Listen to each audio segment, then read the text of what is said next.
Hello student, कैसे हो आप सब। अब देखो, हम लेके आए हैं क्वेश्चन नंबर 6 और 7। अब तक जो क्वेश्चन किए थे, ये वाले जो क्वेश्चन है वो इनसे अलग हैं। अलग कैसे हैं? इसके अंदर एक फार्मूला बनेगा। जैसे मान लो ए और बी ये पॉइंट है, ए और बी ये पॉइंट है, और अगर बीच में इनके बिल्कुल एग्जैक्ट बीच की बात कर रहा हूं, यहाँ पे कोई बिंदु ओ है या पी है, जो भी इसका नाम मानना चाहे हम, ये पी बिंदु है। अगर ये दोनों से क्या है, समान दूरी पे है, इतना ही दूर इससे है और इतना ही दूर इससे है, तो इसके जो बिंदु होंगे x1 y1 और इसके बिंदु x2 y2, और इसके जो बिंदु होंगे हमारे पास, वो एक मिड पॉइंट फार्मूला होता है। Mid point formula, mid point formula. तो मिड पॉइंट फार्मूला लगता है कि मिड पॉइंट क्या होता है कि ये वाला जो पी बिंदु है वो मिड, बीच के अंदर है, किसके, ए और बी दोनों के मध्य है, बिल्कुल बीच में है। तो अगर ये दोनों के बीच में है तो x1 इसका पहले वाले बिंदु और इसका पहले वाले बिंदु x1 plus x2 divide by 2, comma y1 plus y2 divide by 2, ये मिड पॉइंट फार्मूला होता है। अगर कोई बिंदु किसी लाइन के बिल्कुल एग्जैक्ट बीच में दे रखा है, मिड में दे रखा है, तो हम ये कह सकते हैं कि इसके पहले वाले बिंदुओं का जोड़ बटे में 2 और इनके लास्ट वाले बिंदुओं का, ये वाला जो बिंदु होगा वो इसका x का बन जाएगा और ये वाला बिंदु y का बन जाएगा। तो ये हमारे पास इसके p के कोऑर्डिनेट आ जाएंगे। तो मिड पॉइंट फार्मूले का यूज अब 6th और 7th क्वेश्चन में इसका यूज होगा। तो देखिए हम इस क्वेश्चन नंबर 6 और 7 को, इफ हमें दे रखा है कि 1 2 4 और y x और 6, ये वाले जो कोऑर्डिनेट पॉइंट है हमारे पास वो किसके हैं, आर द वर्टिसेस ऑफ, किसके वर्टिसेस, वर्टिसेस होते हैं किसी आकृति के बारे में, जैसे या तो ट्रायंगल हो या फिर क्वाड्रिलेटर हो, तो उसके वर्टिसेस होते हैं जो किनारों पे बिंदु होते हैं, ऑफ द पैरेललोग्राम। अब किसके वर्टिसेस दे रखे हैं, ये पैरेललोग्राम के दे रखे हैं। जैसे हम एक आकृति बनाए किसकी, पैरेललोग्राम की, तो पैरेललोग्राम की अगर आकृति बनाएं तो मान लो ये है हमारे पास, एक बना देते हैं पैरेललोग्राम, और ये बड़ा हो गया हमारे पास एक पैरेललोग्राम। और उसके क्या दे रखे हैं, वर्टिसेस दे रखे हैं। वर्टिसेस होते हैं जो यहाँ पे कोने पे जो बिंदु हमारे पास, इनके नाम टेकन इन ऑर्डर, मतलब इसी ऑर्डर में लेना। ये वाला जो बिंदु है वो पहले, फिर ये और फिर ये। तो मान लो इसको अगर हम नाम देना चाहें तो ए बी सी डी, तो ये वाले जो वर्टिसेस हम अगर मान लें किसके, ए के, तो ए के वर्टिसेस मान लेते हैं 1,2, उसके बाद बी के वर्टिसेस मान लें 4,y, उसके बाद सी के वर्टिसेस मान लें x,6। तो इसने ये बोला है टेकन इन ऑर्डर, हमें इसी ऑर्डर में लेना है। अगर हमने एक ये वाला बिंदु यहाँ पे माने तो फिर ये और ये, ऐसा नहीं कि हमने ये कर दें कि ये वाले बिंदु तो यहाँ ले जाए सी वाले पे, और सी वाले जो ये बिंदु लिखे हमने वो यहाँ ले आए, ऐसा हमें नहीं करना। तो ऑर्डर में, जिस ऑर्डर में दे रखे हैं उसी ऑर्डर में हमें मानने हैं। तो ये बिंदु हमने मान लिए किसके, एक पैरेललोग्राम हमारे पास है जिसको ए बी सी डी हमने नाम दिया है, उसके ये वर्टिसेस हैं, ये बिंदु है। और हमें ज्ञात क्या करना है, find x and y, x और वाई की हमें वैल्यू ज्ञात करनी है। देखो यहाँ पे वाई है और यहाँ पे एक्स है, तो इसकी वैल्यू ज्ञात करनी है। सबसे पहला पॉइंट हमारे पास क्या हो जाएगा, सॉल्यूशन जब हम लेके चलेंगे, लेट हमने माने हैं कि ए के बिंदु, द पॉइंट ऑफ, किसके, point of A K point हमने क्या माने हैं, ये जो है 1,2, बी के पॉइंट हमने क्या माने हैं 4,y, सी के बिंदु हमने क्या माने हैं x,6, एंड डी के बिंदु हमने क्या माने हैं 3,5, आर द वर्टिसेस ऑफ, ये जो है वो A B C D way किसके वर्टिसेस है, वर्टिसेस ऑफ पैरेललोग्राम। पैरेललोग्राम की पूरी स्पेलिंग आप लोग लिख देना, मैं ये लिख रहा हूं, आप पूरी लिख देना। तो ये क्या है हमारे पास, ए बी सी डी, ये वाले सभी क्या है, इसके पैरेललोग्राम हमें दे रखे हैं, तो उसके क्या वर्टिसेस दे रखे हैं। हमने अपनी तरफ से क्या माना है, ए बी सी डी इसके नाम माने हैं। तो ये पैरेललोग्राम है। पैरेललोग्राम के अंदर एक खास बात क्या होती है, तो देखो हमें इसकी जरूरत है एक्स वाई का मान निकालना है।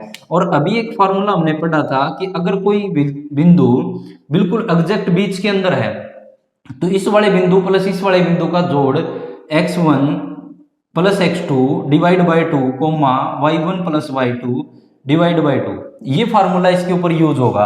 कैसे यूज होगा, देखो अगर मैं इसका विकर्ण AC को मिला दूं, और इसका विकर्ण BD को मिला दूं, तो ये इसके अंदर एक वो होता है कि पैरेललोग्राम के विकर्ण आपस में क्या करते हैं, बाइसेक्ट करते हैं। जो डायगोनल्स होते हैं वो आपस में क्या करते हैं, बाइसेक्ट करते हैं, मतलब दो बराबर हिस्सों में बांटना। ये वाला जो बिंदु है वो यहाँ पे क्या हो जाएगा, बाइसेक्ट करता है, मतलब एक दूसरे को बराबर हिस्सों में काट देते हैं। ठीक है, तो मतलब ये वाला बराबर दूरी पे है, ये वाला A से C तक है। तो मान लो यहाँ पे कोई बिंदु O है, तो ये वाला जो O बिंदु है वो यहाँ पे ए और सी को क्या कर रहा है, दो बराबर हिस्सों में बांट रहा है। तो ओ सी दूरी क्या हो जाएगी, बराबर हो जाएगी। अगर ये दोनों दूरी बराबर है तो ओ के जो कोऑर्डिनेट होंगे वो कैसे निकाल सकते हैं, मिड पॉइंट फार्मूले से। और ऐसे ही अगर बी से डी तक ये वाला भी क्या कर रहा है, बाइसेक्ट। बाइसेक्ट का मतलब है दो बराबर हिस्सों में बांटना, ये इसको दो बराबर हिस्सों में बांट रहा है। तो बी ओ जो दूरी होगी और जो ओ बी जो दूरी होगी, वे दोनों दूरी क्या होंगे, आपस में बराबर होंगे। तो यहां से अब हमारे पास मिड पॉइंट फार्मूला लग जाएगा इसके ऊपर। तो लाइन लिख सकते हैं हम, the diagonals of a parallelogram are bisect each other. एक दूसरे को क्या करते हैं, बाइसेक्ट करते हैं। बाइसेक्ट का मतलब दो बराबर हिस्सों में बांटते हैं। अगर ये बाइसेक्ट करते हैं तो हम क्या निकाल सकते हैं, ए सी जो डायगोनल हमारे पास ए सी है, कोऑर्डिनेट ऑफ हम निकाल सकते हैं, कोऑर्डिनेट ऑफ मिड पॉइंट, किसके मिड पॉइंट एसी के।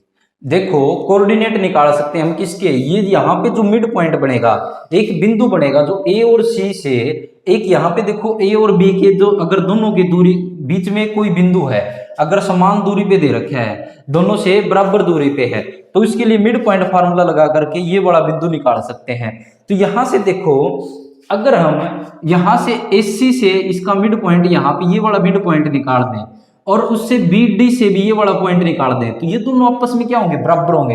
क्योंकि यहाँ पे जो बिंदु बन रहा है वो O ही तो बन रहा है। जब A से लेकर C तक की दूरी को हाफ करें और इसको भी हाफ करें तो क्या बन रहा है, ये एक ही पॉइंट है। वो जो पॉइंट होगा वो दोनों से क्या होगा, समान एक ही पॉइंट आएगा। अब ये तो है नहीं कि दो अलग अलग बिंदु आएंगे, यहाँ पे तो देखो इससे और इससे दोनों से क्या होना चाहिए, एक ही बिंदु बनता है। तो कोऑर्डिनेट ऑफ मिड पॉइंट, किसका मिड पॉइंट अब BD का।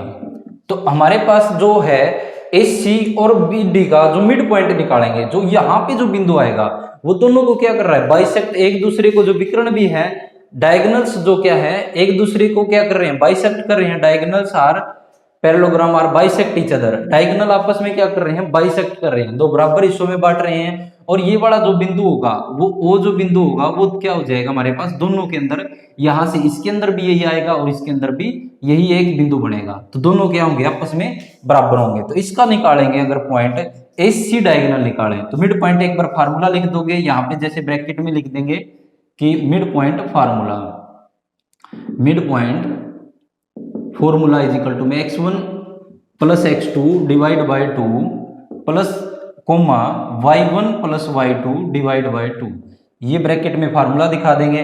तो x1 इसका 1, AC जब निकालेंगे तो AC में एक ये वाला है, इसके जो बिंदु होंगे ये होंगे x1 y1 और ये वाले जो बिंदु होंगे वो x2 y2। तो इसका 1 प्लस में x, 1 प्लस x बाय में 2 कोमा यहाँ पे इसका बिंदु 2 है और इसका 6, तो 2 प्लस में 6 डिवाइड बाय 2 इजिकल टू में, ऐसे ही यहाँ पे डायगोनल निकाले, BD जो निकाले, BD का मिड पॉइंट निकाले, तो इसके जो बिंदु होंगे x1 y1 होंगे और इसके जो बिंदु होंगे x2 y2 होंगे। तो 4 प्लस 3 बाय में 2 कोमा यहाँ पे y प्लस में 5 डिवाइड बाय 2, यह आ जाएगा। यहाँ से देखो अब हमारे पास एक क्वेश्चन पहले भी ऐसा ही आया था कि इससे पहले वाले 4th और 5th क्वेश्चन में इनको कंपेयर किया था, x एक्सिस वाले को और y एक्सिस वाले को, comparing the coordinate, comparing the x axis and y axis point on both side. दोनों तरफ अगर मैं कंपेयर करूं, किसको कंपेयर करना है, एक्स एक्सिस वाले क्या होंगे, इसके बराबर होंगे, क्योंकि देखो दोनों क्या है, ये पॉइंट जो है वो दोनों क्या होंगे, दोनों के एक ही बिंदु आएंगे, ये वाले जो पॉइंट होंगे और ये वाले जो पॉइंट होंगे किसी एक ही बिंदु के हम निकाल रहे हैं। ये वाला जो ओ बिंदु है वो जब इसी दूरी से निकालेंगे तो भी ओ आएगा और बीडी से निकालेंगे तो भी ओ आएगा। हमें क्या है, ये दोनों वाले पॉइंट क्या होंगे, आपस में बराबर होंगे, तो ये वाला जो होगा वो इसके बराबर कर सकते हैं हम, 1/x/2 इजिकल टू में 4 + 3/2, 4 + 3 कितना हो जाएगा 7/2। तो यहां से देखो ये 2 से कैंसिल हो जाएगा, इसको इस तरफ लेके आएंगे मल्टीप्लाई में तो कैंसिल होगा, या फिर ऐसे ही कर दें, ये वाला 1 उस तरफ लेके जाएंगे तो 7 - 1, तो x का मान कितना आ जाएगा, 7 में से 1 घटाएंगे तो 6 आ जाएगा। एंड ये वाले जो कंपेयर करेंगे 2 और 6 क्या हो जाएगा 8/2 इजिकल टू में किसके बराबर आ जाएगा y + 5/2, 2 से 2 कैंसिल हो जाएगा, तो ये वाला 8 जो है, ये वाला 5 ये प्लस का उस तरफ आके माइनस का, तो y का मान निकालेंगे, 8 में से 5 को माइनस करेंगे, 8 को 5 में से माइनस करेंगे तो 3, तो y का मान कितना आ जाएगा 3। हमें क्या निकालना था, x और y का मान ही निकालना था जो हमने निकाल चुके हैं। तो ये था हमारे पास क्वेश्चन नंबर 6। नेक्स्ट लेके चलते हैं क्वेश्चन नंबर 7। एक बार ये देखो,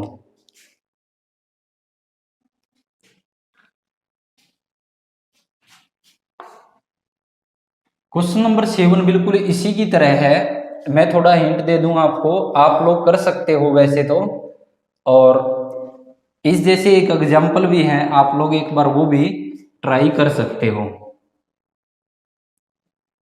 मिड पॉइंट फार्मूला रख देते हैं यहीं पे। अब देखो यहाँ पे क्वेश्चन नंबर 7 की स्टेटमेंट है, फाइंड द कोऑर्डिनेट, किसके कोऑर्डिनेट निकालने हैं, of point A K point की हमें क्या निकालने कोऑर्डिनेट, वेयर ए बी जो है, ए और बी जो डायगोनल ऑफ ए सर्कल, जैसे मान लो हमारे पास कोई एक सर्कल है, ये वाला सर्कल हो गया, यहाँ पे कोई सेंटर पॉइंट होगा, सेंटर पॉइंट से इस तरफ और इस तरफ मिलाएं तो ये क्या होता है डायगोनल होता है, डायमीटर होता है, सॉरी डायगोनल नहीं डायमीटर, तो डायमीटर होता है, तो डायमीटर ए और बी है, तो ए के तो हमें बिंदु ज्ञात करने हैं, is the diameter of a circle, किसी सर्कल का क्या है ये डायमीटर है, वूज सेंटर, उसका जो सेंटर पॉइंट है इसको हम ओ मान लेते हैं, तो सेंटर पॉइंट हमें गिवन है कि 2, -3 है, और बी जो पॉइंट है वो कितना है 1, 4 है, और हमें क्या ज्ञात करना है, ये जो ए पॉइंट है वो ज्ञात करना है। तो देखो हमारे पास ये वाला जो होगा, अगर ए से लेकर ओ तक की दूरी की बात करूं तो ये वाली जो दूरी होगी और ये वाली जो दूरी होगी दोनों क्या होगी आपस में बराबर होगी, तो ये वाली अगर दूरी आपस में बराबर है तो क्या लगा सकते हैं, ये इन दोनों का क्या है मिड पॉइंट है, क्या है ये इसका मिड पॉइंट है। सबसे पहले तो हमने जो मानना है उसको लिख देते हैं, लेट ए के मैं बिंदु मान लेता हूं एक्स और वाई, ठीक है, let point of, let the point of A K point मान लेता हूं x, y, और b जो पॉइंट है वो मान ले, वो है हमारे पास 1, 4, एंड सेंटर o दिखा देते हैं इसको, o = में 2, -3। तो यहां से क्या है, A B is a diagonal, sorry diameter of a circle, and O is the centre of circle, O जो है वो क्या है, O is the centre of circle, जो हमारे पास AB है वो तो क्या दे रखा है डायमीटर दे रखा है, और O जो है वो क्या है सेंटर है। तो हम निकाल सकते हैं कि कोऑर्डिनेट ऑफ